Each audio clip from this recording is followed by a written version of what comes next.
Election के बाद KGF बाबू कहीं नजर नहीं आए, ऐसा ही आधा अधूरा काम छोड़कर चले गए। अब हाल ही में वो अपने स्टेटमेंट दे रहे हैं, इस बारे में आप क्या कहें?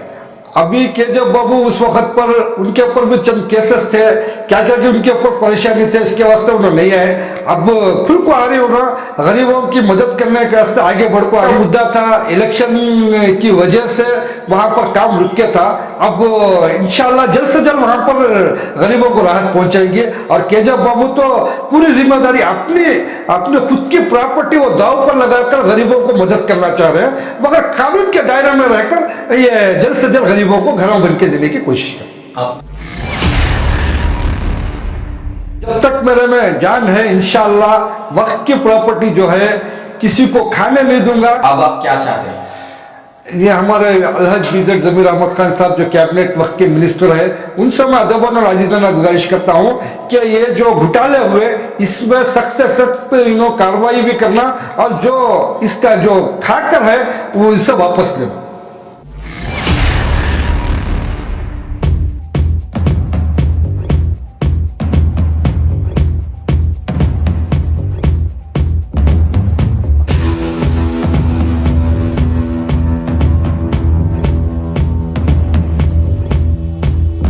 अस्सलामुअलैकुम रहमतुल्लाहि वबरकातुहू।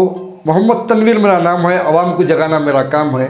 चंद महीने पहले मैं नलमंगला बितनगिरी का मसला उठाया था और इसके साथ साथ केआरपुरम बिजनपुरा के कब्रस्तान का मसला उठाया था और बड़े मकान का भी मसला उठाया था। इसके अंदर जो खान परवेज सीओ जो है उन्होंने फेलर जाने की वजह से मैं उस वक्त पर बोला था कि जल्द से जल्द सीओ का तबादला होना चाहिए, क्योंकि हर मुद्दे में हर वक्त वोट के मसले में सीओ फेलर ही गए हैं। इसलिए आज मैं हमारे अलहज बीजर जमीर अहमद खान साहब का तहे दिल से मैं शुक्रिया अदा करता हूँ जो इन्होंने एक बड़ा फ़ैसला लिया, सीओ का तबादला किए। और मैं इनसे उम्मीद और वास्ता रखता हूँ कि बड़े मकान में जो गरीब अवाम बिल बिला रही है इनकी निगरानी में, अब केजीएफ बाबू भी इसमें बीच में आए हैं, इनकी हमारे अलहज बीजर जमीर अहमद साहब की निगरानी में एक राहत गरीबों को राहत पहुंचेगी। और मैं कानून के दायरे में हमारे अलहज बीजर जमीर अहमद साहब से आजिज़ाना एक अपील करता हूं कि केजीएफ बाबू साहब जो है कानून के दायरे में रहकर ये गरीबों को राहत पहुंचाए और उनके मकान जल्द से जल्द बनने की कोशिश करें। इलेक्शन के बाद केजीएफ बाबू कहीं नजर नहीं आए, ऐसा ही आधा अधूरा काम छोड़कर चले गए। अब हाल ही में वो अपने स्टेटमेंट दे रहे हैं, इस बारे में आप क्या कहें? अभी केजीएफ बाबू उस वक्त पर उनके ऊपर भी चंद केसेस थे, क्या क्या कि उनके ऊपर परेशानी थे, इसके वास्ते उन्होंने नहीं आए। अब खुल को आ रही उन्होंने गरीबों की मदद करने के वास्ते आगे बढ़ को आ रही है। और मैं हमारे अलहज बीजर जमीर अहमद खान साहब से अदबन और आजीज़ाना गुजारिश करता हूँ कि ये बड़े मकान के गरीबों के ऊपर ज़्यादा से ज़्यादा निगरानी रखे और उनकी निगरानी में उनकी निगरानी और सरपरस्ती में गरीबों को एक राहत पहुँचे और वो जल्द से जल्द घेराव बन दिए। लेकिन लोग वहाँ काफ़ी परेशान हैं, एक तरह से उनके घर चले गए, दूसरे नए घर का इंतज़ाम नहीं हो पा रहा है, कई मसाइल वहाँ पर पैदा हुए। नहीं, इलेक्शन का मुद्दा था, इलेक्शन की वजह से वहाँ पर काम रुक के था।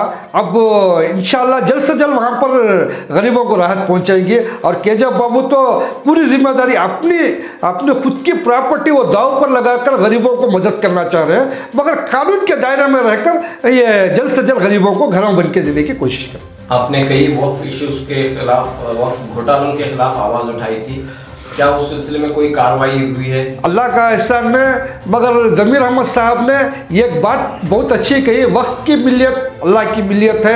ये जो वक्त की जो प्रॉपर्टी अगर से कोई खाकर है तो मैं उससे वापस भी लूँगा और जो हक है वो ज़रूर दिलाऊँगा करके बोले। और मैं जमीर अहमद खान साहब से उम्मीद और वास्ता रखता हूँ कि ये ज़रूर हमारे को हक पहुँचाएंगे। और पुराने सीईओ का ट्रांसफर हो गया है, नए सीईओ किस तरह के आना चाहिए तुम्हारा? नहीं, नए सीईओ कैसे आना बोला तो वक्त की हिफाजती करना, वक्त की जो प्रॉपर्टी है उसकी हिफाजती करना और जो भी वक्त का हक है वो ज़रूर इसमें तब्दील आना। जब तक मेरे में जान है इंशाल्लाह वक्त की प्रॉपर्टी जो है किसी को खाने नहीं दूंगा। इसके ऊपर मैं जो भी मेरा हाथ से होता है मैं कोशिश कर हमारा अलहज बीजर ज़मीर अहमद खान साहब से अदब और अजीज़ाना गुजारिश करता हूँ कि ये जो प्रॉपर्टी हैं, जो वक्त के प्रॉपर्टी हैं के ऊपर जो खाने की कोशिश करें, इनके ऊपर सख्त सख्त इंक्वायरी भी करें। और मैं तहे दिल से मैं इनका शुक्रिया भी अदा करता हूँ जो इन्होंने बहुत अच्छा फैसला लिया कि सीईओ को तबादला किए, सीईओ का तबादला किया। और एक बात मैं ये बताना चाहता हूँ कि साबिक़ चेयरमैन जो शाफी साजिद साहब थे, उन्होंने कहा था कि मैंने अपने दौर में अपने काम में मैंने किसी को लीज को प्रॉपर्टी नहीं दिया बोल के, मगर ये सब झूठ है। इंशाल्लाह वो भी सबूत हमें इकट्ठा कर ले कोई जल्द से जल्द अगली वीडियो में ज़रूर मैं वो सबूत के साथ में इनका खुलासा करूँगा। अब आप क्या चाहते हैं? ये हमारे अलहज बीजर ज़मीर अहमद खान साहब जो कैबिनेट वक्त के मिनिस्टर है, उनसे मैं अदब और अजीज़ाना गुजारिश करता हूँ कि ये जो घोटाले हुए इसमें सख्त से सख्त कार्रवाई भी करना और जो इसका जो खाकर है वो इसे वापस लेना।